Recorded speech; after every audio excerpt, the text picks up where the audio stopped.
ఏమిటన్నయ్యా అన్నం తినకుండా ఏదో ఆలోచనలో ఉండిపోయావు? ఏమీ లేదని ఒక మాట అన్నంత మాత్రం సరిపోతుంది అనుకున్నారా? ఈ మధ్య మీరు ఏ రోజు సరిగ్గా కడుపు నిండా భోంచేశారు, కంటి నిండా నిద్రపోయారు. రాత్రి మగళ్ళు ఆలోచనతో పిచ్చి వాళ్ళ తయారవుతున్నారు. దీనికి అంతటి కారణం ఆ పరశురామేగా.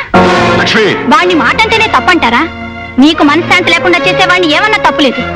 తప్పులు చేయటమే వృత్తిగా పెట్టుకున్న మనిషి గురించి, చట్టం పట్టుకోవాలనుకునే మనిషి గురించి మీరెందుకంటే ఆలోచించడం? అలాంటి నేరస్తుని మర్చిపోవాలండి. ఏ మనిషి అమ్మ కడుపులోంచి నేరస్తుడిగా ఈ లోకంలో అడుగు పెట్టడు. కాలవనే ప్రవాహంలో విధనే తుఫాన్లో చిక్కుని చుట్టూ ఉన్న మనుషులు పరిస్థితుల కారణంగా నేరస్తుడవుతాడు. పాపం పరశురాం కూడా అలాంటి దురదృష్టం. పరశురాం నేరస్తుని అరెస్ట్ చేసి బహుమానాలు బంగారు పథకాలు పొందిన మీరు నేరస్తుని వెనకేసుకొస్తారెందుకు? ప్రతి క్షణం అతనే తలుచుకుంటారెందుకు? లక్ష్మి, ఈ విజయ్ జీవితంలో అనుక్షణం పరశురాం పేరే తలుచుకుని తీరతాడు, తలుచుకుని తీరాలి. ప్రాణం పోయే ఆఖరి క్షణంలో కూడా ఈ విజయ్ గుండెల్లో మారుమ్రోగే పేరు పరశురామే. నాకు పుట్టుకనిచ్చింది తల్లిదండ్రులేనా, ఈ బ్రతుకునిచ్చింది పరశురామే. నేను చదువుకునే రోజుల్లో తను చెమటోడ్చి సంపాదించిన డబ్బుతో ఫీజు కట్టి నన్ను పరీక్షలకు పంపేవాడు. ఈ రోజు సూపరింట్ ఆఫ్ పోలీస్ అయి ఆఫీసర్ అనే బ్యాడ్జ్ నేను ధరించాను, నేరస్తుడనే ముద్ర తను భరించాడు. ఆ రోజు పరశురాం ఈ స్నేహితుడి కోసం తన బ్రతుకుని త్యాగం చేసి ఉండకపోతే అప్పుడు నా పరిస్థితి చదువు లేక, సరైన ఉద్యోగం లేక, కట్టుకున్న భార్యకు పట్టెడు అన్నం పెట్టలేక, సమాజంలో ఏ విలువ లేక ఎందుకు కాకుండా పోయేవాణ్ణి. ఈ రోజు నేను చేస్తున్న ఉద్యోగం, అనుభవిస్తున్న ఐశ్వర్యం, ఉంటున్న ఇల్లు, తింటున్న తిండి అన్ని ఆ పరశురాం త్యాగానికి ఫలితం లక్ష్మి. అందుకే చేతులెత్తి ప్రార్థిస్తున్నాను, పొరపాటు కూడా నా పరశురాం గురించి ఒక్క మాట కూడా అనొద్దు ప్లీజ్. పంకజం పంకజం పంకజం. న్యాయం తెలిసిన జడ్జి గారు, జరిగిన సంగతి 10 మందిలోనూ చెప్పాలంటే నా మనసు సిగ్గుతో చచ్చిపోతుంది. అంతేకాదు బాబు, ఆ విషయం తలుచుకుంటేనే చాలు భయంతోనూ బాధతోనూ నా గుండె గిలగిలలాడిపోతుంది. నేను తెలిసి తెలియని వయసులో ఒక పెద్ద మనిషి మాటలు నమ్మి మోసపోయాను. నా కర్మ ఎలా కాలినా నా చిన్నారి చెల్లెలు స్వప్న బతుకు అలా కాకూడదనుకున్నాను. నా బతుకులా దాని బతుకు అస్తవ్యస్తం అవ్వకూడదని కష్టపడి చదివించుకున్నాను. ఓ మహారాజుకిచ్చి దాని పెళ్లి చెయ్యాలనుకున్నాను. బిడ్డా పాపలతో తను కలకలలాడుతూ కాపురం చేస్తుంటే చూడాలని గంపెడాశ పెట్టుకున్నాను బాబు. అయితే దేవుడుగాను ధర్మమూర్తిగాను మాకు పరిచయమైన పరశురాం బాబు హఠాత్తుగా ఒకరోజు తప్పతాగి మా ఇంటికి వచ్చాడు. నా గురించి, నా చెల్లెల గురించి అసభ్యంగా మాట్లాడాడు. నిద్రపోయి నా చెల్లెల్ని బలవంతంగా లేవదీశాడు. మగ దిక్కులేని నేను అతనికి అడ్డుపడ్డాను, అతని కాళ్ల మీద పడ్డాను. పెళ్లి కావలసిన నా చెల్లెలి జీవితాన్ని నాశనం చెయ్యొద్దని ఏడ్చాను, మొత్తుకున్నాను. అతను రాక్షసంగా నన్ను కాలితో తన్ని గోల పెట్టి నా చెల్లెల్ని భుజాల వేసుకుని తీసుకెళ్లిపోయాడు బాబు. ఆపై జరిగిన దారుణాన్ని ఒక ఆడదానిగా ఎలా చెప్పగలను బాబు, ఎలా చెప్పగలను? ఆ రోజు బాగా చీకటి పడింది సార్. నేను నా ఫ్రెండ్స్ తో ఓ పార్టీకి వెళ్లి కారులో తిరిగి వస్తున్నాను. సరిగ్గా పంకజం ఇంటెదురుగా ఉన్న కిళ్ళీ కొట్టు దగ్గరికి వచ్చేసరికి నా కిళ్ళీ వేసుకోవాలనిపించింది. కారు దిగానో లేదో ఏడుపులు పెడబబ్బులు వినిపించాయి. ఏమిటా అని తల తిప్పి చూసేసరికి ఈ పరశురాం తాగిన మైకంలో ఓ అమ్మాయిని భుజం మీద వేసుకుని కారు ఎక్కుతున్నాడు సార్. అమ్మాయితో కారు ఎక్కేస్తున్నాడు అన్నారు కానీ ఇంతకీ మీరు అమ్మాయిని గుర్తుపట్టగలరా? దీపం వెలుగులో స్పష్టంగా కనిపిస్తే ఎందుకు గుర్తుపట్టలేను సార్. ఆ అమ్మాయి ఎవరో కాదండి, పంకజం చెల్లెలు స్వప్న. నేను భయంతో ఉనికిపోతూ అరిచి అరిచి సొమ్మసిల్లిపోతున్న సమయంలో ఆ నీచు నన్ను కారులో పడేశాడు. స్పృహ వచ్చిన నన్ను తన ఇంట్లో మంచం మీద పడేసి చేతులెత్తి మొక్కినా గొంతెత్తి ఏడ్చినా వినిపించుకోకుండా నన్ను దారుణంగా రాక్షసంగా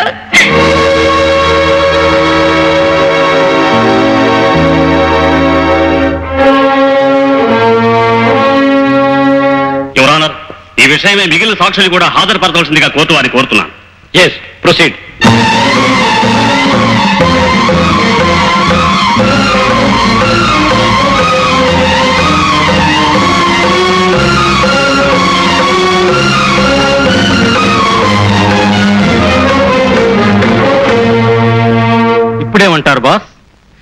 కోర్టులో జరిగిన అబద్ధపు నాటకం ఇప్పటికైనా మీకు అర్థమైందా?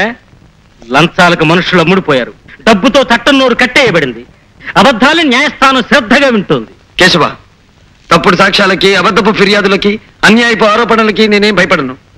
చివరికి న్యాయమే గెలుస్తుంది. ఎందుకో తెలుసా? విజయ్ నా తరఫున నిలబడతాడు కనుక అని మీరు అపోహపడుతున్నారు బాస్. ఆ కాక్షి బట్టల పెద్ద మనిషి కూడా కరెన్సీకి అమ్ముడిపోయాడు. కేశవ, అవును బాస్, మీకు ప్రాణం పెట్టే మనిషి అయితే ఆ విజయ్ మీ ప్రాణాలు రక్షించడానికి ఎందుకు ప్రయత్నించలేదు? మీ నిర్దోషం నిరూపించడానికి ఒక్క సాక్ష్యమైనా ఎందుకు సంపాదించలేదు? ఆ విషయం అడగాలైనా పెద్ద మనిషిని కలవడానికి వెళ్తే కలుసుకోకుండా పొమ్మని ఎందుకు కబురు చేశాడు? కనిపించినప్పుడు మాట్లాడబోతే సూటిగానా కళ్ళల్లో చూడకుండా మొహాన్ని ఎందుకు చాటు చేసుకున్నాడు? బాస్, గుండెల నిండా అన్యాయం నిండున్న మనిషే కళ్ళల్లోకి చూడలేడు. తప్పు చేసిన మనిషే మొహం చాటేసి తప్పుకుంటాడు. అలాంటి మనిషికి స్నేహం అంటే విలువ ఉండదు, స్నేహితుడంటే లెక్క ఉండదు. కేశవ, నువ్వు చెప్పేది నిజమా? మీ అన్నం తిని బ్రతికే మనిషిని మీతో అబద్ధం చెప్పదు. అబద్ధం చెప్పి మాతో సహకరించినందుకు నీకు 20,000, 20,000, 20,000. స్వప్న చెప్పిన విషయాలను నిజం అని నిరూపించిన సాక్షుల సాక్ష్యాన్ని బట్టి, ఆధారాలను బట్టి, డాక్టర్ రిపోర్టు బట్టి దోషి పరశురాం స్వప్నను బలాత్కరించి పాడు చేసినట్టుగా నిర్ధారణ అయింది. ఆమె ఇష్టాయిష్టాలకు వ్యతిరేకంగా ఆమె శీలాన్ని దోచుకున్న ముద్దాయి పరశురాంకి కోర్టు వారు ఐపీసీ 376 సెక్షన్ ప్రకారం 3 సంవత్సరముల కఠిన కారాగార శిక్ష విధించడమైనది.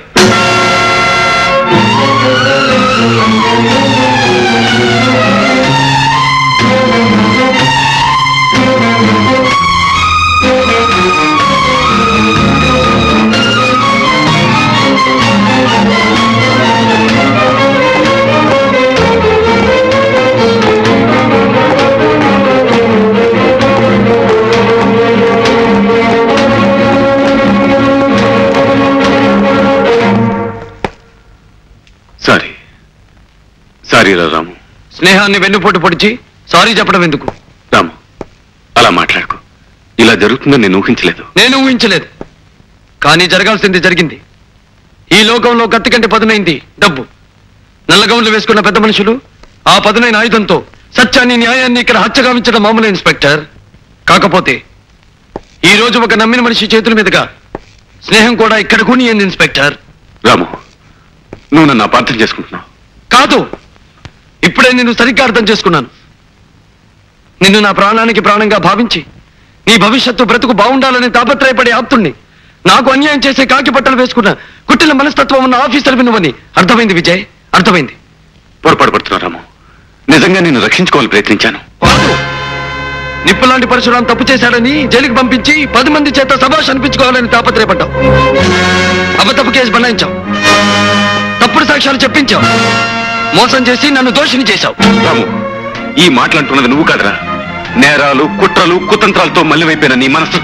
రాము, నేను నా వృత్తి ధర్మాన్ని నిర్వర్తించాను. ఇన్స్పెక్టర్, నేను నిజంగా నేరం చేసి ఉంటే, వృత్తి ధర్మ ప్రకారం నువ్వు నన్ను అరెస్ట్ చేసి ఉంటే నిన్ను చూసి గర్వించేవాణ్ణి. కానీ నువ్వు వంచావు. రాముణ్ణి కాదు, పరశురాముణ్ణి, పగబట్టిన మనిషిని, నీ పాలిట నిప్పులాంటి మనిషిని, ఏదో రోజు నిన్ను నిలువునా దయించే నిప్పులాంటి మనిషిని.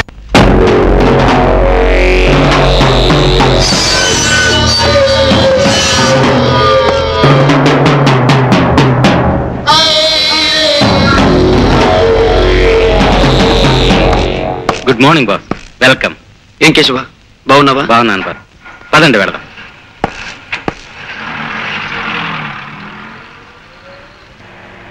కేశవ బాస్, నా కోరిక ప్రకారం నేను సంపాదించిన ఆస్తిపాస్తులన్నీ పేదవాళ్ళకి అందజేసావుగా? చేశాను బాస్. మీరు చెప్పినట్లే మీ ఇల్లు, వాకిలి సమస్తం పేదవాళ్లకు మీ పేరును దానం చేశాను.